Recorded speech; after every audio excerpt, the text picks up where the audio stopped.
बिस्मिल्लाहिर्रहमानिर्रहीम। अस्सलाम वालेकुम। क्लास 9 जो न्यू सिलेबस है मैथमेटिक्स की बुक हम स्टार्ट करेंगे। इसके इंशाल्लाह सारी बुक को हम कवर करेंगे। चैप्टर 1 से शुरू करेंगे। इसका चैप्टर 1 जो है हमारे पास वो रियल नंबर्स हैं। टोटल इसके 13 चैप्टर्स हैं। पहले की निस्बत थोड़ा सा ये टफ सिलेबस है, लेकिन इंशाल्लाह इजी वे से करेंगे। चैप्टर 1 का नाम है रियल नंबर्स। रियल नंबर्स के बारे में आपने 8 क्लास में बहुत डिटेल के साथ पढ़ रखा है। रियल नंबर्स ऐसे रियल नंबर्स के अंदर इंक्लूड है सारे नंबर्स जो आप पढ़ के आ चुके हैं 6 to 8। नेचुरल नंबर हो गए जिनको हम एन से रिप्रेजेंट करते हैं। इसी तरह होल नंबर हो गए, इंटीजर्स हैं जिनको हम जेड से डिनोट करते हैं। इवन ओड नंबर सारे नंबर इसके अंदर आ जाते हैं। इसी तरह रेशनल नंबर्स हैं जिनको हम क्यू से डिनोट करते हैं। इसी तरह इरेशनल नंबर है जिनको हम क्यू प्राइम से डिनोट करते हैं। नेचुरल नंबर जो 1 से शुरू होते हैं, होल नंबर जो 0 से शुरू होते हैं, इंटीजर्स पॉजिटिव नेगेटिव इंटीजर्स दोनों आ जाते हैं। इस तरह रेशनल है और इरेशनल है। हम रियल नंबर्स जब हम पढ़ेंगे, चैप्टर है हमारे पास रियल नंबर्स। इसके अंदर हमारे पास जो मेन डिफरेंस है वो रेशनल और इरेशनल का है। आपकी बुक में एक मैप दिया गया है। कम्बिनेशन ऑफ रेशनल और इरेशनल नंबर्स जो है हमारे पास रियल नंबर्स के आगे दो पार्ट्स आते हैं, एक रेशनल नंबर से और एक इरेशनल नंबर से।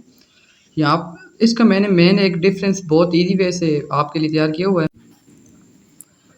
रियल नंबर्स 8 क्लास वाली डिफिनेशन मैंने यहाँ पर लिख रखी है, बहुत ही इजी और सिंपल है। Rational numbers a number that can be return in the form of P by Q. ऐसे नंबर जिन्हें हम पी बाई क्यू की फॉर्म में लिख सकते हैं उन्हें हम रेशनल नंबर्स कहते हैं। फॉर एग्जांपल 1/2 हो गया। इसी तरह irrational number a number that can not be return in the form of P by Q. और ऐसे नंबर जिन्हें हम पी बाई क्यू की फॉर्म में नहीं लिख सकते उन्हें हम इरेशनल नंबर कहते हैं। जैसे √2 है और पाई हो गया। इसी तरह आगे आइए डेसिमल्स। मेन कॉन्सेप्ट आप लोगों का यहाँ पर शुरू होता है।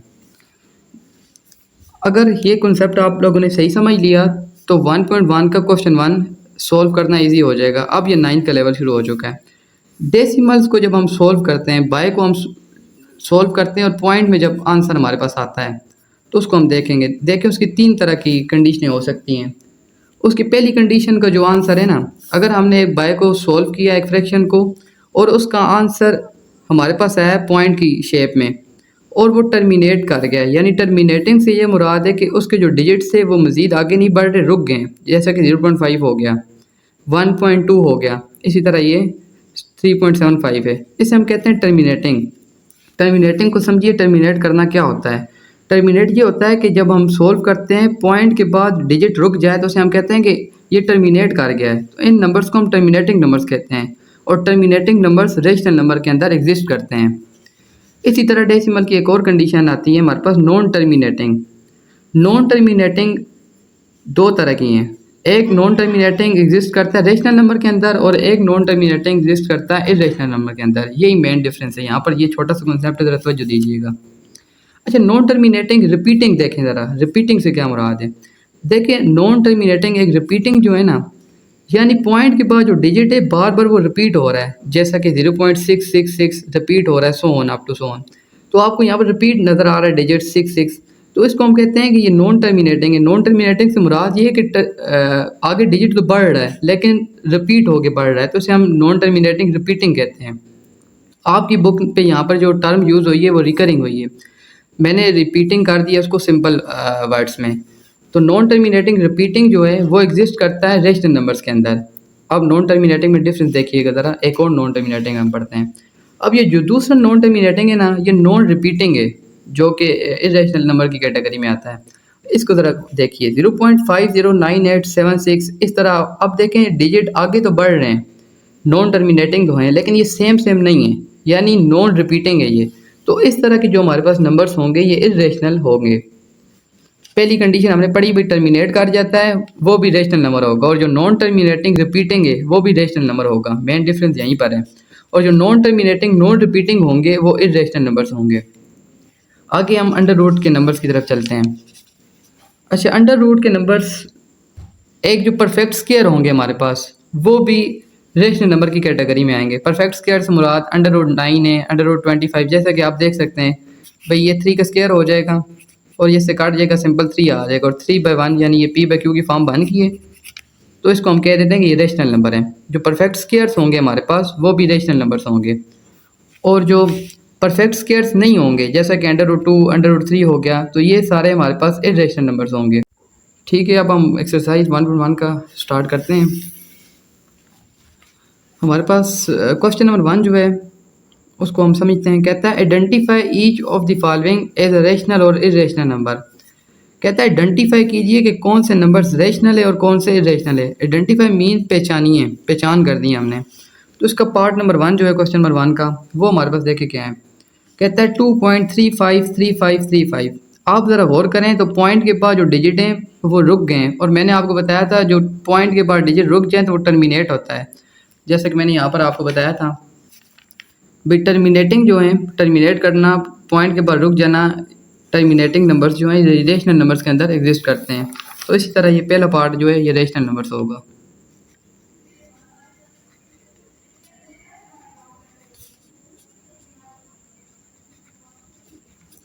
अब दूसरी की तरफ हम चलते हैं। कहता है 0.6 बार। अच्छा, ये बार से मुराद जो है ना, बार से ये मुराद है कि 6 रिपीट कर रहा है, बार बार आ रहा है।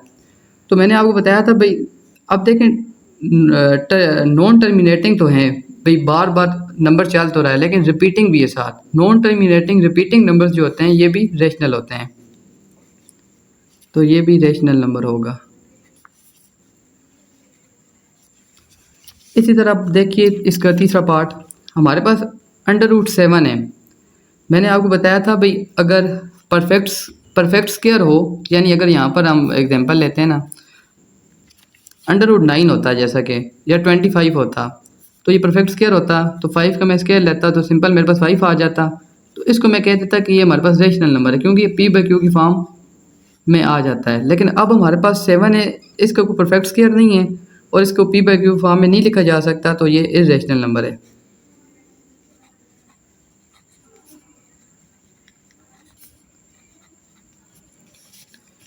इसी तरह एक ई टर्म है जिसकी वैल्यू है हमारे पास 2.7168, इस तरह सम टू ऑन चलती रहती है, सो ऑन चलती रहती है।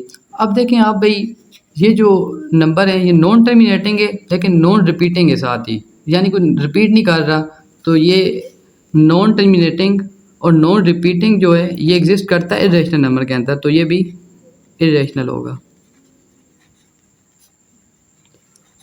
इरेशनल नंबर ये भी।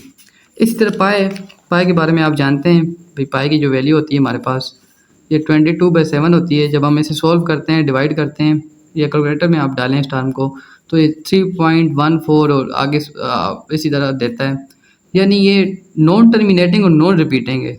तो ये पाई भी फिर इस तरह से इरेशनल होगा।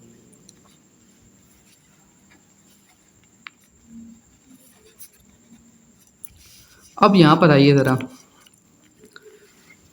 पार्ट नंबर 6 की तरफ, 5-6 आना था।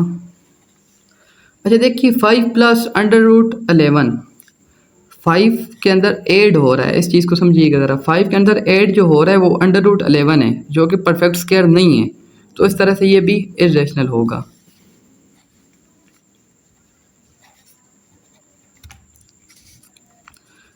इसका पार्ट 7 देखिए। देखिए under root 3 plus under root 13 दोनों परफेक्ट स्क्वायर नहीं है और दोनों ऐड हो रहे हैं, ये भी इरेशनल होगा।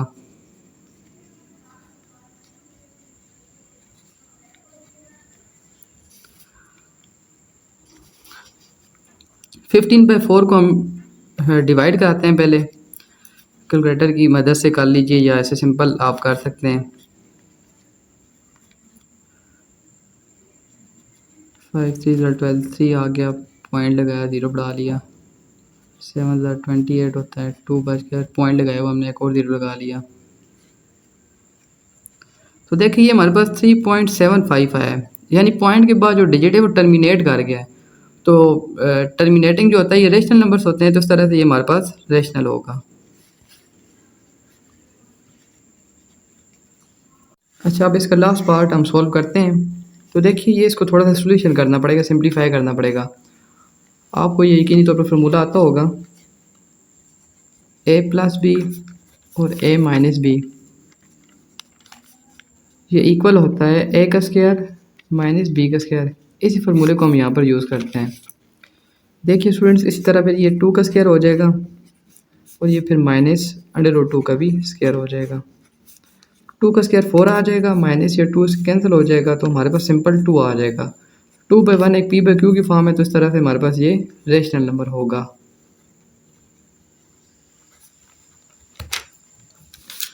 आपके लिए एक छोटा सा टास्क है जो आपने अपने सेल्फ पर करना है।